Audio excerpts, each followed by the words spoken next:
Every seeker's journey has a turning point, a point where you stop running from life and begin looking inward. I'm quite sure every one of you had that time when waking up felt heavier than sleeping. A weight sat on chest as if someone had placed a stone right over the heart. I also had a similar journey. My head used to throb, my breath uneven. Tears came without reason, and a single sentence kept echoing inside me. What if I fail again? I'm just worthless. If these words have ever lived inside you, stay with me. Because sometimes your life breaks you not to destroy you, but to prepare you.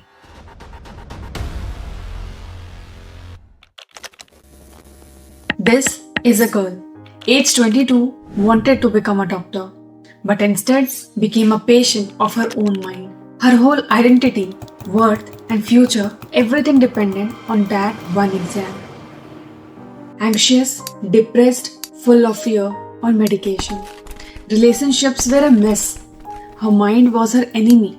The body wanted to sleep every time, and the mind used to think, if I sleep, I'm going to waste time. And the emotions, out of fear of failure, would bring tears every time. The girl is me, exactly 5 years back, who didn't know how to sit with herself. I didn't know that my own thoughts were poisoning me. Every failure were like a punch to my soul. And then, one day, I remember lying in bed, curled up, motionless, not because I was tired, but because I could not fight anymore. And in that moment, when I had no strength left, life did something strange. A Sadhguru video popped up on my screen, and that became the turning point. The video didn't motivate me.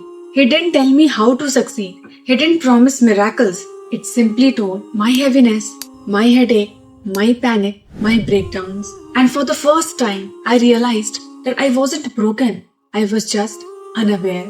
That day, I wasn't inspired.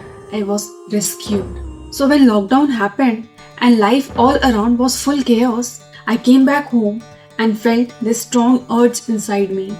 If Sadhguru's words saved me, maybe someone else needs to hear them too. So I did what many of us did.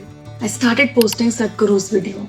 My intention was simple, to spread what saved me.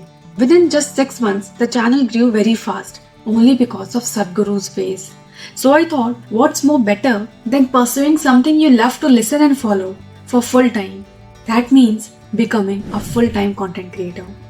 Well, by this time I wasn't initiated into any sadhana.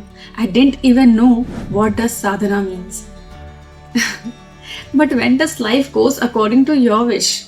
The same day channel got monetized, YouTube demonetized it, saying that the channel violates the reuse policy. Well, I know very well what you are thinking, so I'll pause here. My intention was just to spread what saved me. So why was I so much affected by demonetization? Well, let me tell you that the moment the channel got demonetized, some of the videos of the channel also got deleted because of reuse policy stuff. And moreover, I would like to add that without money, I would never have got initiated to Shambhavi. From the time I am earning from YouTube, I use that money not just for Shambhavi initiation, but also I learned other Hatha Yoga practices, traveled to Isha, upgraded my tools for enhancing qualities. Because for a 22-year-old girl, asking her parents money to get initiated into some kind of sadhana that nobody around me knows about and getting involved in spirituality was a total diverted kid, wasting the time on some useless things rather than running behind what everybody is chasing. Because the fear happens that perhaps in the nearby future, I may leave this social life and become a brahmachari. Because nothing was going on in my life as per social norms. So I never told them what I am involved with and why is it important for me to do. Because the sad reality was, no one will understand. So now let's continue from where I left. The same day channel got monetized, YouTube demonetized it, saying the channel violates the reuse policy. I felt the same fear again, the same insecurity and the same worthlessness. And then I realized, if I want this journey to continue, I would have to show my face. I had only 1 month to experiment with my channel, to regain my channel. So I cannot do the same usual stuff as well as leave myself lamenting for what happened. Because if I missed this 1 month, perhaps I would have to wait another 9 months to remonetize the channel as per the policy. So I did straight, in which I was at least 70% sure that this will regain my channel again. And that step of revealing myself, coming in front of camera and speaking just after Sadhguru was the most scary thing that I ever did in my life. Because this was a Sadhguru channel. People came here for him, not me. How can I speak in front of a guru like him? How can I use my voice? Who am I? What will people say? I used to freeze before recording, delete 10 takes. You won't believe, but I was the most inconsistent in that 1 month. Because I was just shooting the arrow in the darkness. That means doing something without knowing that whether it will work or not. I cried after reading comments many times, feeling rejected and small. Some comments even abused, and some said, "We don't want to hear you, just show Sadhguru." And that was the moment I again felt the same sentence inside me. I'm just worthless. All these things are worth doing nothing. I am failing again. But yeah, life full of grace of Guru can be unpredictable but cannot be worthless. My strategy worked in that 1 month. And as soon as I regained my monetization, the very first thing that I did was to get initiated into Shambhavi and upgrade my tools. But as said, as you start receiving from life, you will also get many unexpected rewards. I received a call from Isha Media team. It felt like a blessing. Working with core volunteers, brahmacharis, and being part of that environment changed everything. For the next 3 years, and even now being part of team, I learned not just content creation, but responsibility, clarity, the essence of Sadhguru's core teachings, the core teachings of Patanjali, and the power of Sangha. That gave me a lot of support on each and every step. Now with all the teachings and power of Sangha, I continued my YouTube journey with much more confidence. Now the comments didn't bother me because anyway, I had no choice than to show my face. When choices come to life, we often get confused, right? So my life did not make me confused. It simply took choice out of me by demonetizing, and the only hint I got was to show my face. That I did without pausing consistently after I got involved with the core members. And so I did that and I never looked back. And that is the period when after 1 year of consistent practice, my one video on Devi changed everything. It went viral. And for the first time, the comments were not just about Sadhguru, they were about me. People got something new because not everyone read books or blogs of Sadhguru. Not everyone has the chance to go deeper. So I went and that video changed my life again.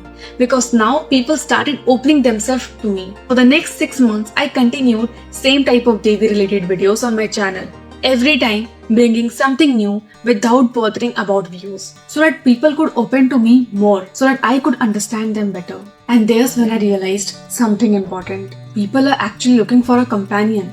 And that's when I started the journey of Sadhaka Diary. I opened an email list and over 600 people joined. And for the first time, I understood the real struggles of a seeker. Earlier, I used to think that people doing yoga or sadhana do not have any problems. But through the Sadhaka Diary, I came to know that people have a whole lot of problems, even more than those people who don't do sadhana. Because the people who do sadhana, they have a backup of Devi or Sadhguru into which they rely. And when they rely upon them, they start expecting miracles out of their sadhana. And when that doesn't happen, they feel lost. They fear being left behind. Many even mix sadhana with their desires, making it just another mat exercise. Some even perform sadhana just as another unconscious habit, and some even go inconsistent with it, leaving sadhana for more than a month. And not only this, they don't understand why they're inconsistent because they don't know that their own karma, their own samskara, their own FOMO is stopping them to do so. They don't understand the Yoga Sutras deeply. Many even approach Devi for monetary benefit, not out of love, not out of sadhana. People doing sadhana also feel alone and directionless. And then I realized that my journey wasn't random. It was a preparation. Because over time I learned that in yogic science, people feeling lost is not failure. It is not weakness. It is not spiritual incompetence. It simply means your thoughts, your emotions and your energies are not in one direction, or in other words, they are misaligned. And when your inner alignment breaks, your sadhana also becomes dull or filled with expectations or fear. So with all these, you might be thinking, why am I sharing you with this video today? First of all, this video alone answers all those comments in the comment section of not just this channel but also all other unofficial channel of Sadhguru, where volunteers are posting videos along with their voiceovers or they are showing their face. Secondly, from now onwards, my video will be focused towards my personal experiences of what I learned from the core Sangha. I'll share you every detail and help you approach your existing sadhana properly, with right mindset without mixing it with fear, expectations, or miracles or desires. I'll help you understand your mind and your energies through yogic clarity, because once you have clarity about yourself, why the things are becoming repetitive in your life, your sadhana will deepen naturally. And lastly, I'll make sure that in your journey, you're never alone. I'm walking with you, not above you. I'm not here to give any sadhana or teach new techniques. And so, if you have stayed till here and want to know that which Sadhguru's video changed my entire life, I'll link it below. Because I know what it feels to be lost. And I also know what it feels to find the path again. So if my story helps you feel even 1% lighter or even 1% understood, then everything I went through was worth it. Thank you for letting me speak and thank you for walking with me. And with this, share this video with all those you think they require. And up to next, stay safe, healthy, happy, and namaskaram.